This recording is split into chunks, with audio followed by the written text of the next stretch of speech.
بسم اللہ الرحمن الرحیم۔ ہفتے کے دن کی ذکر کی مجلس اور حکیم المعز تھانوی رحمۃ اللہ علیہ کے ملفوظات کی مجلس ہوا کرتی ہے۔ بڑوں کی باتیں، بزرگان دین کی باتیں، اللہ والوں کی باتیں، ان کی باتوں میں اللہ تعالیٰ نے نور رکھا ہوتا ہے، کیونکہ جو بات بھی اخلاص کے ساتھ اللہ کے لیے کہی جاتی ہے، صحیح بات ہو، اخلاص کے ساتھ کہی جائے، اس بات میں اثر ہوا کرتا ہے۔ تو یہ اللہ والے ہوتے ہیں، زندگیاں ان کی اللہ کی مرضی پر گزارنے کی کوشش کر رہے ہوتے ہیں، ذکر اذکار سے ان کی زبانیں ہمیشہ تر ہوا کرتی ہیں، تو اللہ تعالیٰ ان کی زبانوں سے ایسی باتیں نکال دیتے ہیں کہ جو دوسرے لوگوں کے لیے مفید ہوتی ہیں، فائدہ مند ہوتی ہیں۔ تو اس لیے ہفتے کی مجلس میں حضرت تھانوی رحمۃ اللہ علیہ کے ارشادات جو انہوں نے اپنے متعلقین کو فرمائے، نصیحتیں فرمائی، وہ بیان کی جاتی ہیں۔ حضرت فرما رہے ہیں کہ ایک ضروری مراقبہ یہ ہے، فرماتے ہیں کہ ایک ضروری مراقبہ یہ ہے کہ ہر کام کے وقت یہ سوچ لیا جاوے کہ جو کام ہم کر رہے ہیں آخرت کے لحاظ سے یہ مضر ہے، یہ مفید ہے۔ جو کام بھی ہم کر رہے ہیں آخرت میں مرنے کے بعد یہ کام نقصان دہ ہوگا، یہ اس کام کا فائدہ ہوگا۔ یہ بہت اہم حضرت کا ملفوظ ہے اور بڑی اہم، یعنی کہنا چاہیے کہ زندگی گزارنے کے حضرت کچھ اصول بیان فرما رہے ہیں۔ کامیاب زندگی، ہر شخص چاہتا ہے کہ میں کامیاب زندگی گزاروں، آخرت کے لحاظ سے ہماری زندگی کامیاب بن جائے، یہ سب سے بڑی کامیابی ہے۔ ہماری زندگی اگر آخرت کے لحاظ سے کامیابی کے راستے پر آ جائے تو اس سے بڑی تو کوئی کامیابی نہیں ہے۔ تو فرما رہے ہیں کہ جو کام بھی کرو یہ سوچ لو کہ اس کا فائدہ ہے یا نقصان ہے آخرت میں۔ اس مراقبے کے لیے کوئی وقت معین نہیں ہے، کوئی وقت نہیں کہ صبح ہو یا شام ہو۔ اس بات کو سوچنے کے لیے تو ہر وقت چلتے پھرتے بھی اس کو سوچتے رہو، کھاتے پیتے بھی اس کو سوچتے رہو، باتیں کرتے وقت بھی اس کو سوچتے رہو، رنج اور غصے میں بھی کوئی حرکت، کوئی سکون اس مراقبے سے خالی نہیں۔ یعنی ہر حالت میں انسان اگر یہ سوچنا شروع کر دے، بولنے سے پہلے، کرنے سے پہلے، کسی فیصلے کو کرنے سے پہلے، کسی کام کو کرنے سے پہلے، کسی سے بات کرنے سے پہلے یہ سوچ لیں کہ یہ جو میں کام کر رہا ہوں، یہ جو میں بات کر رہا ہوں، اس کا فائدہ کیا ہے۔ ایک تو ہوتا ہے کہ دنیا کے لحاظ سے کوئی کام والی بات، فائدے والی بات تو کرتا ہے انسان، اور اگر دنیا کے لحاظ سے فائدہ نہیں ہے، آخرت کے لحاظ سے بھی فائدہ نہیں ہے تو بیکار بات ہے۔ اور ایک یہ ہے کہ ایک وہ بات جس کا دنیا میں بھی نقصان ہو سکتا ہے اور آخرت میں نقصان یقینی ہے، اس سے تو بچنا چاہیے۔ ایسا کام کہ جس کے کرنے سے دنیا بھی خراب ہو سکتی ہے، آخرت بھی ضائع ہو سکتی ہے، تو اس سے تو انسان بچتا ہے۔ تو یہ بڑا قیمتی حضرت کا وعظ ملفوظ ہے، بہت قیمتی ملفوظ ہے۔ زندگیوں کو کامیابی کے راستے پر لانے کے لیے ہمیں اپنے آپ کو اس بات کا عادی بنانا ہوگا کہ کرنے سے پہلے لمحے بھر کے لیے سوچ لیں۔ بہت سارے بزرگان دین کا اس کا معمول بھی ہے اور اس کا فائدہ بھی بہت ہے۔ ہمارے ایک بزرگ تھے، ختم نبوت کے بزرگوں میں سے تھے، ان سے ہم جب کوئی بات کیا کرتے تھے تو وہ بات کرنے کا جواب چند لمحے سوچ کر دیا کرتے تھے۔ ہم نے کوئی بات بولی، آگے سے ہم جواب کے انتظار میں ہیں کہ اب یہ کچھ بولیں گے، لیکن وہ یوں کرتے تھے، گردن نیچے کیا کرتے، ان کا معمول تھا۔ اللہ والے تھے، بہت اللہ والے تھے، بڑے بڑے بزرگوں کی صحبتیں اٹھائی تھیں انہوں نے، تو ان کے پاس ہم جب بھی بیٹھتے تھے فائدہ ہوا کرتا تھا، کیونکہ جو ایسے اللہ والے ہوتے ہیں جنہوں نے اللہ بزرگان دین کی، بڑے بڑے بزرگوں کی صحبتیں اٹھائی ہوں، ان کے پاس بیٹھ کے فائدہ ہوتا ہے۔ جیسے برے لوگوں کے پاس بیٹھ کے انسان کا نقصان ہوتا ہے، اس کے جذبات خراب ہوتے ہیں، اس کی صلاحیتیں خراب ہوتی ہیں، اس کے ارادے خراب ہوتے ہیں، اس کی سوچ گندی ہو جاتی ہے۔ گندے لوگوں کے پاس بیٹھ کر انسان کی سوچ گندی ہو جاتی ہے، دنیا کی محبت بڑھ جاتی ہے، مال و دولت کی حویث بڑھ جاتی ہے، آخرت سے غفلت بڑھتی ہے۔ اسی طرح جب ہم نیک لوگوں کے پاس بیٹھتے ہیں تو ہماری سوچ پاکیزہ، اللہ کا تعلق، آخرت کی فکر، دنیا سے بے رغبتی، آخرت کی رغبت، مال و دولت سے محبت ختم ہو جاتی ہے۔ یہ اللہ والوں کے پاس بیٹھنے کی فائدہ ہے۔ تو وہ بزرگ اللہ والے تھے، ہم بیٹھ جایا کرتے تھے، تو ہم جب ان سے بات کرتے تھے ان کو ہم کہتے تھے منشی صاحب، پنجاب کے تھے، ہم کہتے ہیں منشی صاحب یہ بات ذرا بتائیں، تو وہ ایک لمحے کے لیے گردن نیچے کرتے تھے، ہم انتظار میں رہتے تھے، اور بعض دفعہ آنکھیں بھی بند کر لیا کرتے تھے، اور پھر کچھ بات کہا کرتے تھے سوچ کر۔ اور یہ تو ہم سبھی سنتے ہیں، پہلے سوچو پھر بولو، نقصان کم ہوتا ہے۔ جس بات پر فوری انسان جواب دیتا ہے، یقیناً شرمندگی کا سامنا ہوتا ہے کہ میں نے کیوں بولا تھا، نہیں بولتا اچھا تھا، میں نہ بولتا اچھا تھا، بول کر پچھتا رہا ہوں۔ بعض دفعہ ایسا ہوتا ہے کسی بات پر بڑوں نے ہمیں ڈانٹ دیا کہ تم نے ایسا کیوں کیا، بڑے ہیں، والدین بھی ہو سکتے ہیں اور بھی بڑے ہو سکتے ہیں، آگے سے ہم نے کہہ دی میں نے اس لیے کیا ہے، بولنا نہیں چاہیے تھا، میں خاموش رہنا چاہیے تھا، لیکن ہم نے زبان پر قابو نہیں دیا، لمحے بھر میں جواب دے دیا، بعد میں پچھتا رہے ہیں کہ کیوں بولا ہم نے۔ تو یہ جو ایک گن ہے جو حضرت بیان فرما رہے ہیں کہ ہر کام کے کرنے سے پہلے، بولنے سے پہلے، کھانے سے پہلے، سونے سے پہلے سوچ لو کہ کیوں کر رہا ہوں، کیوں بول رہا ہوں، زندگی سمجھ جائے گی۔ سب سے زیادہ انسان کو نقصان زبان سے پہنچتا ہے، زبان کی بولوں سے پہنچتا ہے، اور زبان کی وہی بول انسان کے لیے نقصان دہ ہوتے ہیں جو جلدی، کسی نے ہمیں کسی کے بارے میں کچھ آ کر کہا کہ وہ فلاں نے ایسی بات کری ہے، ہم نے جلدی سے بلا تحقیق آگے سے اس کو باتیں سنانا شروع کر دی، تم نے یوں کہا، تم نے یوں کہا، بغیر تحقیق کے، نقصان ہو گیا۔ جب بات کی وضاحت معلوم کری تو ایسا نہیں تھا، افسوس ہو رہا ہے میں نے کیوں کہا۔ تو اپنی زندگی کا ایک بہت بڑا معمول ہمیں اس کا بنانا ہوگا، اس سے ہماری زندگی سنور جائے گی۔ اہلیہ گھر میں جاتا ہے انسان، بیوی نے مزاج کے خلاف کوئی بات کہہ دی، غصہ آ گیا، ہم نے بھی پھٹ کر کے جواب دیا اور ہم نے بھی اس سے بڑی کوئی بات بول دی، اب جھگڑا شروع ہو گیا۔ اور اگر ہم اس وقت خاموش ہو جاتے، اس کی بات کا جواب نہ دیتے، کچھ بھی نہیں ہوتا۔ جیسے ایک مشہور لطیفے کے طور پر ایک واقعہ ہے کہ ایک بزرگ کے پاس ایک شخص گیا، کہا کہ بیوی سے لڑائی بہت رہتی ہے، تو انہوں نے، وہ کہنے لگا مجھے کوئی تعویذ دے دے ہمارے گھر کی زندگی سے جھگڑے ختم ہو جائیں۔ تو بزرگ فرمانے لگے کہ بھئی ایک تعویذ دے رہا ہوں، جس وقت تمہاری بیوی بولنا شروع کرے تم نے اس تعویذ کو اپنے دانتوں میں دبانا ہے، زور سے دبانا ہے، اور جب تک بیوی بولتی رہے گی تم نے اس تعویذ کو دانتوں میں دبا کے رکھنا ہے، جھگڑا ختم ہو جائے گا۔ تو وہ شخص سچا طالب تھا، ان کی ہدایت پر عمل کیا، تعویذ رکھ لیا اپنے پاس، جو بیوی کچھ بولنا شروع کرتی وہ دانتوں میں دبا لیتا، دانتوں میں دبانے سے اس کی اپنی زبان تو بند ہو جاتی ہے، بیوی بولتے بولتے خاموش ہو جاتی ہے، ادھر سے کوئی جواب نہیں ملتا، جھگڑا ختم ہو جاتا۔ کچھ دنوں بعد وہ آیا اور کہنے لگا کہ آپ کی تعویذ سے بہت فائدہ ہوا۔ وہ کہنے لگے کیا فائدہ ہوا؟ کہا کہ جب بیوی نے لڑنا چاہا، بولنا چاہا، میں نے تعویذ دانتوں میں زور سے دبا لیا، جب تک وہ بولتی رہی میں تعویذ کو دباتا رہا۔ تو اللہ والے فرمانے لگے کہ دیکھو بھائی، اس تعویذ کو کھول کے دیکھو، ہم نے تو کوئی ایسا تعویذ نہیں دیا کہ جس میں کچھ لکھا ہوا ہو، ہم نے تو ایک کاغذ کو لپیٹ کے دیا۔ اصل مسئلہ یہ ہے کہ زبان کے بولوں سے لڑائی شروع ہوتی ہے، ہم نے تمہاری زبان کو بند کر دیا تھا، دانتوں کے میں تعویذ دبانے کا کہا تو دانتوں کے بیچ میں تمہاری زبان بند ہو گئی، بولنے کا موقع نہیں ملا، جھگڑا ختم ہو گیا۔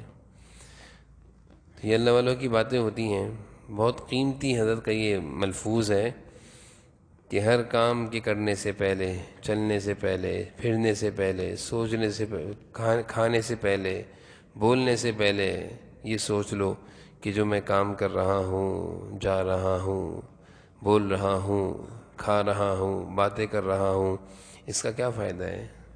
دنیا کے لحاظ سے، آخرت کے لحاظ سے نقصان ہے، حضرت فرمانے فوراً چھوڑ دو۔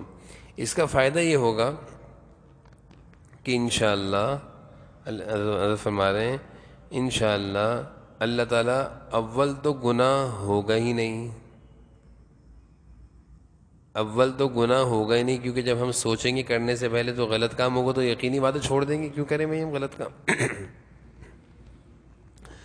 اور اگر بالفرض کوئی کام ہو بھی گیا تو اس وقت بیدار گنہگار ہوں گے، یعنی اس وقت یہ بیدار ہو جائے گا کہ میں نے غلط کرا۔ اور یہ بھی ایک بہت بڑی دولت ہے کہ انسان کو گناہ کے وقت شبہ ہو جائے کہ میں نے کام گناہ کا کیا، اس سے دل پر ایک چرگا لگتا ہے جس کے بعد توبہ نصیب ہو جاتی ہے۔ یعنی گناہ کے بعد، کسی غلط کام کے بعد یہ احساس کا ہو جانا بھی بڑی دولت ہے۔ سوچنے سے ہی احساس ہوگا، جب ہم سوچیں گے تو ہمیں احساس ہوگا کہ میں نے یہ کام غلط کیا، مجھے نہیں کرنا چاہیے تھا۔ انسان ہے، زندگی گزارتے وقت کبھی کسی کے ساتھ زیادتی ہو جاتی ہے، بول میں کسی کو کوئی غلط جملہ کہہ دیا، بعد میں ایک دم احساس ہو گیا کہ مجھے ایسا نہیں بولنا چاہیے تھا۔ کسی کے ساتھ معاملے میں سختی کر دی جبکہ سختی نہیں کرنی چاہیے تھی۔ تو ایک تو ہے کہ کرنے سے پہلے احساس ہو جائے کہ غلط ہے، یہ تو بہت ہی اچھی بات ہے۔ اور ایک یہ ہے کہ کرنے سے پہلے احساس نہ ہو سکا، کر گیا لیکن بعد میں احساس ہو گیا کہ میں نے غلط کیا ہے، تو بعد میں احساس ہو جانا بھی اچھا ہے، اس پر بھی توبہ نصیب ہو جاتی ہے۔ حضرت فرما رہے ہیں اگر بعد میں بھی احساس پیدا ہو گیا تو اس کا فائدہ یہ ہوگا کہ فوراً توبہ نصیب ہو جائے گی، اور کرنے سے پہلے بھی احساس نہ ہو، کرنے کے بعد بھی احساس نہ ہو تو یہ خطرناک ہے، یہ خطرناک ہے۔ اس سے کیا ہوتا ہے کہ انسان کو توبہ نصیب نہیں ہوتی، وہ دن بھر لوگوں کو تکلیفیں پہنچاتا رہے گا، اذیتیں دیتا رہے گا، وہ کسی کو گالی دے گا، کسی کو پر طنز کرے گا، کسی کی غیبتیں کرے گا، اور اس کو احساس بھی نہیں ہوگا کہ میں غلط کر رہا ہوں، میں غلط کر رہا ہوں۔ تو یہ حضرت کا ایک ملفوظ تھا، میں نے آپ حضرت کے سامنے بیان کیا۔ اب اس ملفوظ پر عمل ہماری زندگی کا معمول ہونا چاہیے، عادت بنا لیں، بہت زیادہ فائدہ ہوگا۔ حضور اکرم صلی اللہ علیہ وسلم کی احادیث مبارکہ کا ایک بڑا حصہ صرف زبان پر ہے، زبان پر۔ آپ نے فرمایا من صمت نجا، جس نے خاموش رہنا سیکھ لیا وہ نجات پا گیا۔ بولنا تو سب کو ہی آتا ہے، بچپن میں جب بچہ پیدا ہوتا ہے تو کچھ عرصے بعد اس کو بولنا سکھایا جاتا ہے کہ بولے، نہیں بچہ بولتا تو والدین پریشان ہوتے ہیں، یہ وہ عمر ہوتی ہے بولنے کی، لازمی سکھانا ہوتا ہے، نہیں تو والدین پریشان ہوتے ہیں، اللہ نہ کرے بچہ گونگا نہ رہ جائے۔ تو بچپن میں بچے کو بولنا سکھایا جاتا ہے، بلوایا جاتا ہے، بولنے کی پریکٹس دی جاتی ہے کہ تم یہ غلط بول رہے ہو، ایسے بولو، ایسے بولو، تو بلوایا جاتا ہے۔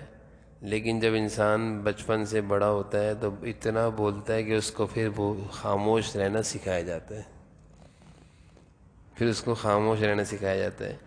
تو اللہ والوں کی جو مجلسیں ہوتی ہیں، اللہ والے خاموش رہنے کی بھی پریکٹس کراتے ہیں۔ جیسے ایک بزرگ کے پاس ایک شخص آیا، اس کو بولنے کی بہت عادت تھی، تو اس نے حضرت سے کہا، بولا جاتا تھا، حضرت کے پاس بیٹھ کے بولتے رہتا تھا، حضرت یہ وہ۔ تو بزرگ سے وہ کہنے لگا کہ حضرت کوئی وظیفہ بتا دیں، کوئی تسبیحات بتا دیں۔ حضرت فرمایا تمہارا وظیفہ، تمہاری تسبیحات، تمہارا معمول بس یہ ہے کہ تم خاموش رہا کرو، تمہارا یہی سب کچھ ہے۔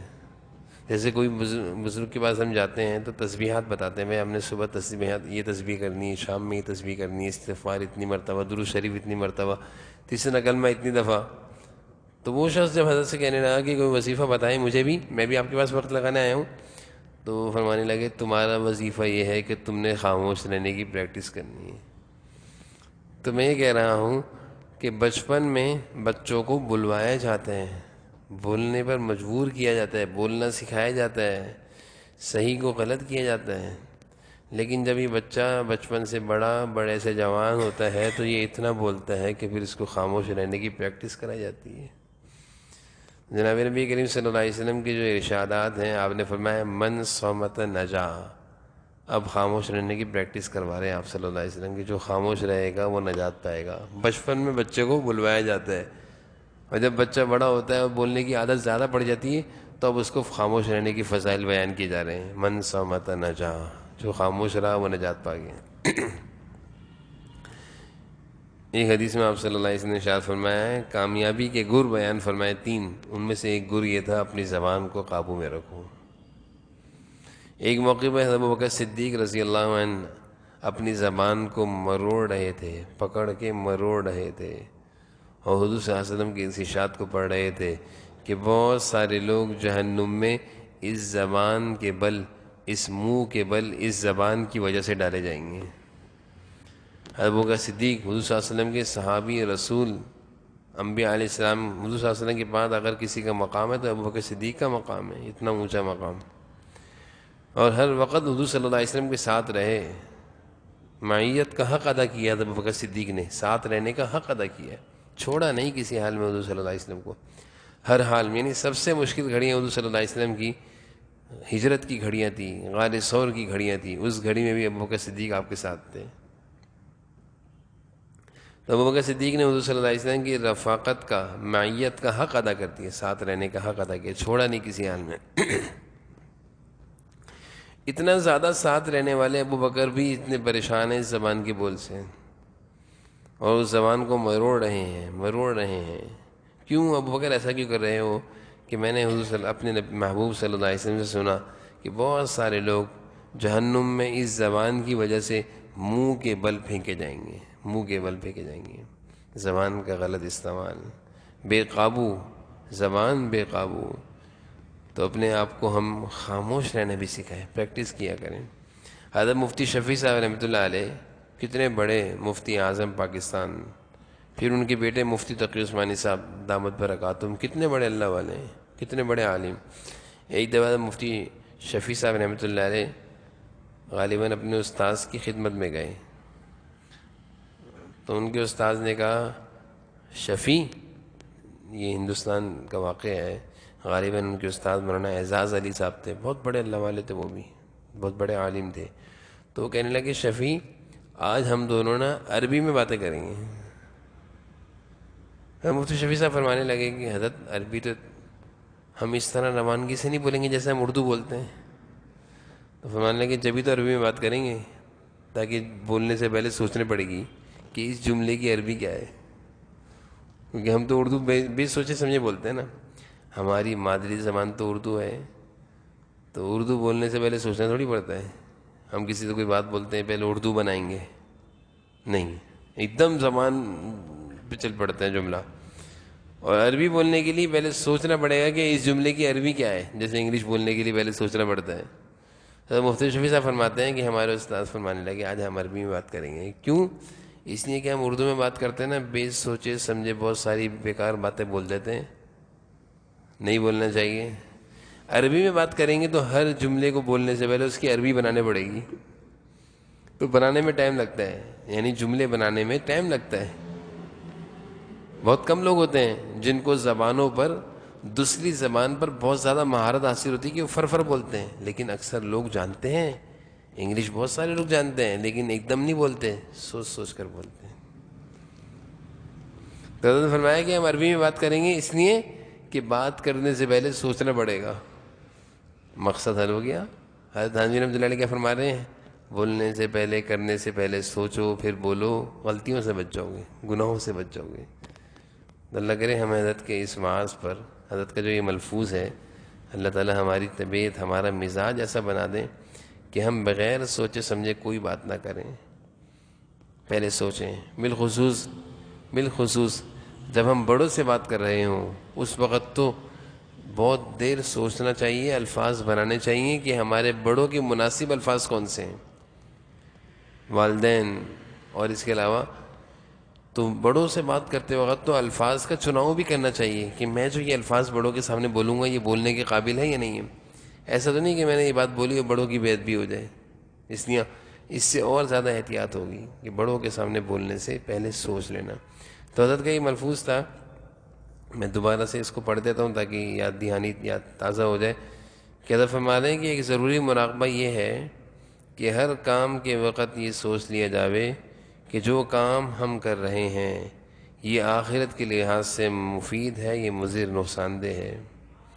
اس مراقبے کے لیے کوئی وقت معین نہیں، ہر وقت اس کا وقت ہے، ہر وقت اس مراقبے کا وقت، چلتے پھرتے بھی اسے سوچتے رہو، کھاتے پیتے بھی، باتیں کرتے ہوئے بھی، رنج اور غصے میں بھی کوئی بھی حرکت، کوئی بھی سکون اس مراقبے سے خالی نہیں ہونا چاہیے.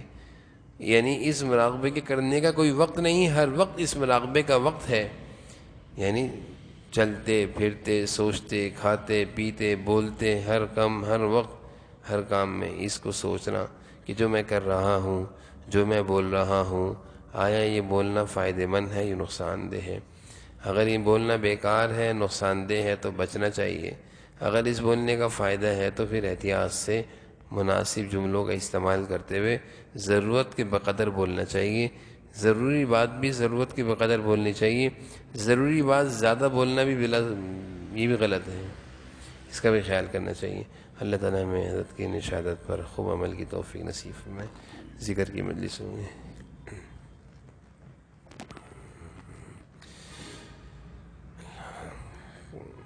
قول النبی صلی اللہ علیہ وسلم افضل الذکر